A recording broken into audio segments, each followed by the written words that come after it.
మదగజరాజా అనే ఒక cinema event అయింది మామ.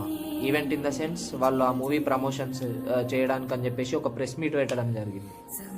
ఆ సినిమా ప్రెస్ మీట్కి విశాల్ గారు అటెండ్ కావడం జరిగింది మామ. విశాల్ గారి కండిషను మనం ప్రీవియస్ ఒక ప్రెస్ మీట్లో చూసింది కావచ్చు, లేకపోతే మనం ఒక సోషల్ మీడియాలో విశాల్ గారిని చూసిన లుక్ కావచ్చు, కంప్లీట్గా మొత్తానికి ఆ లుక్ అనేది లేకుండా వెళ్ళిపోయింది మామ. అంటే విశాల్ గారి పరిస్థితి చాలా సీరియస్గా ఉన్న కండిషన్లో మనకి కనిపించారు మామ ఆ ప్రెస్ మీట్లో. అయితే కనీసం మైక్ పట్టుకొని మాట్లాడదామన్నా కూడా హ్యాండ్ షివర్ అవుతుంది మామ విశాల్ గారిది. అంత డేంజర్ సిచ్యువేషన్లో ప్రెస్ మీట్కి అటెండ్ అయ్యారు. అసలు విశాల్ గారికి ఏమైంది, విశాల్ గారి హెల్త్ కండిషన్ ఏంటి, విశాల్ గారు అంత సడన్గా ఇంత హెల్త్ ఇష్యూస్ ఫేస్ చేయడానికి కారణాలు ఏంటి, ఇవన్నిటికీ సోషల్ మీడియాలో ఆన్సర్లు ఎవరు చెప్పలేకపోతున్నారు మామ.